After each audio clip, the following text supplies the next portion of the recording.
同样是一款多用途战机，一个是海军最喜欢的舰载机，一个是空军最爱的格斗机。F-16与 F-18这两款战机从诞生之日开始，两者的命运就交织在一起了。所以火力军今天想要认真探讨一下，这两款战机究竟谁的实战能力更强一些。鉴于两者都有改进型号，这次就以 F-A-18EF 与 F-16V 为例，详细对比一下。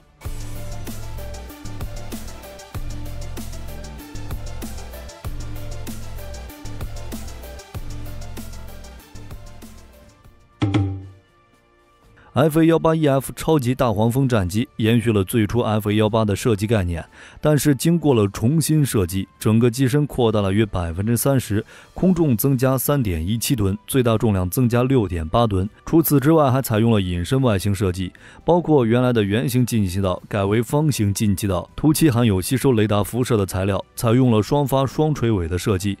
是美军第一种兼具战斗机与攻击机身份的战机型号。在动力方面， F-A-18EF 超级大黄蜂会配备两台通用电气 F414GE400 涡扇发动机，能够让超级大黄蜂的飞行速度达到 1.8 马赫。在不挂在外部油箱的情况下，超级大黄蜂的最大作战半径可以达到1600公里。与前身大黄蜂相比，超级大黄蜂在重量和尺寸上都变大了，并配备了额外的设备，例如飞行中的战术加油系统，使得超级大黄蜂可以将燃料运给另一架超级大黄蜂，从而延长战机的飞行持续时间。F-16V 则是采用了单发设计，这种安排取决于不同的操作环境。美国空军偏爱 F-16的单发设计，是因为这样可以降低维修成本，而海军偏爱超级大黄蜂，则是因为更重视生存性。重新生产的 F-16V 主要配备两种发动机，一种是通用电气 F110GE132，这是 F-110发动机的最终改进型，装备这款发动机的是70批次。另一种发动机则是普惠公司的 F100PW229， 也是 F-110引擎的最终改进版。装备这种发动机的72批次， F-16V 最高速度可以达到2马赫，最大作战半径可以达到1600公里。显然，在速度方面，超级大黄蜂是不如 F-16V 的。由于采用了单发设计，战机重量就减轻了不少。同样的，由于只有一台发动机，飞机的风阻也会小很多。在体积相差不多的情况下，单发战斗机的续航能力并不比双发重型战斗机差多少。比如 F-16和 F-15的最大半径只差了400公里。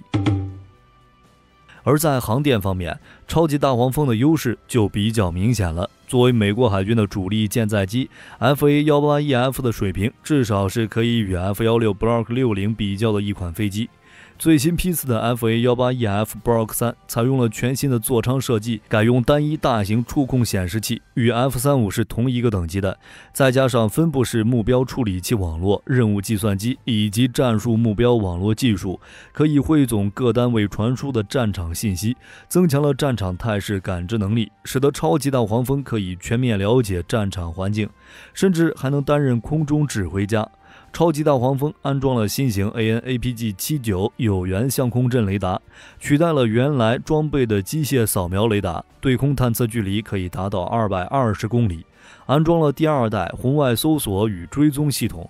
根据专业人士透露，在航电、指挥管理以及电子作战等方面，超级大黄蜂是比 F-16V 更加先进。在超级大黄蜂衍生版本中，有一款名为咆哮者的战机，加装了大量电子作战设备，能够干扰空域内的各种电磁频谱与雷达的效能，并在多次与 F-22 的模拟战中，将 F-22 雷达干扰到几乎失效，从而占据有利位置，模拟击落 F-22 多次。而 F-16V 在航电系统方面同样获得了升级，相较于 F-16EF， F-16V 最大的不同是机体退回到了 F-16CD。原先 F-16EF 机体几乎重新设计，更换一半以上零部件和子系统，整机空重从 8.6 吨增加到 9.3 吨，雷达是 F-16V 升级的核心。此前 F-16装备的是 AN/APG-66 雷达，在20世纪80年代绝对是性能极其优良的雷达，所以陪伴了 F-16一次又一次的升级。但就目前来说，40年前的超视距与现在的要求和理解已经是两码事儿。所以 F-16V 在升级的时候换装了更为先进的 APG-83。这款雷达性能与 F-35所装备的 AN/APG-81 型雷达处于同一技术水平，对隐身战机具备一定的探测能力，对空探测距离达到120公里，对地探测距离达到295公里，可以为 F-16V 提供更强的态势感知以及更快的全天候目标定位能力。另外 ，AN/APG-83 可强化 F-16的多用途能力，其作用不仅是对空、对海、对地的多用途，而且包括对低慢小的无人机，甚至具有一定的反隐身能力，可以同时跟踪20个目标。相较于原来装备的 APG-63 雷达，探测范围增加了30%，整体战场探测能力增加了220%。另外 ，AN/APG-83 还能通过利用 F-22与 F-35 AESA 雷达的硬件和软件共性，为 F-16V 提供5代战机雷达功能，使其成为先进的4代半战机。同时 ，F-16V 还升级了座舱，这套先进座舱结合了升级的任务计算机与先进的航空电子设备，包括彩色多功能显示器、大型高分辨率中央基座显示屏、头盔式知识系统以及大容量高速数据总线。F-16与 F-18基本算是同时研发、同时列装的，作战目标有些不同。F-16是以空中格斗为目标的战机，空战性能非常优秀，主要执行纵深空中遮断任务、近距空中支援、进攻性反航空兵作战、防御性空战和拦截任务，以及压制敌方防空系统的任务。总体来说还是以空战为主，而 F-18则是多用途舰载机。从 F-18大黄蜂开始，美国海军就彻底取消了攻击机这一经典角色，让它永久下岗退休了。最大理由就是 F-18可以身兼数职，战斗机与攻击机2合1，在完成单项任务后可以返回并快速更换武器执行另一个任务，或者可以在一个武器挂载单位中同时挂载2种不同打击目的的武器装备。因为按照最初计划，诺斯罗普将研发3种相近的型号，单做 F-18接替 F-4鬼怪的空战任务，单做 A-18接替 A-7海盗2的攻击任务。另外还有双座 TF-18同型教练机，座舱也设置了空战和攻击按钮，可以一键切换。最终经过论证 F-18和 A-18最终统一成一种型号，也就是 FA-18舰载机。超级大黄蜂经过重新设计，武器外侧拥有11个武器挂点，其中一间2个，机翼下边有3个，机身下有3个。位于机翼下方的2个挂点均是重挂载点，这样保证超级大黄蜂最大外挂重量可以达到8吨。超级大黄蜂可以挂载 AIM-9 响尾蛇导弹、AIM-120 先进中程空导弹、AGM-65 小牛空对地导弹、AGM-84 空对地导弹、AGM-88 反辐射导弹、AGM-154 防区外武器、AGM-158 JASSM、AGM-84 鱼叉反舰导弹以及 LRASM， 另外还能携带大量的 JDAM、SDB 激光制导炸弹以及空投鱼雷。从数据上来看，甚至可以称得上重型舰载战斗机。F-16V 升级了武器挂架，拥有了挂载新型武器和吊舱的能力，这也是升级幅度比较大的一个方面。要知道，最早期的 F-16是不能发射中距弹的。F-16V 所挂载的空战导弹同样是 AIM-120 与 AIM-9 这种组合，得益于高性能雷达以及狙击手目标瞄准吊舱， F-16V 终于可以挂载 AGM-88 反辐射导弹、JSOW 联合防区外武器、AGM-84 鱼叉反舰导弹以及 JDAM 等多种对面攻击的精确制导武器。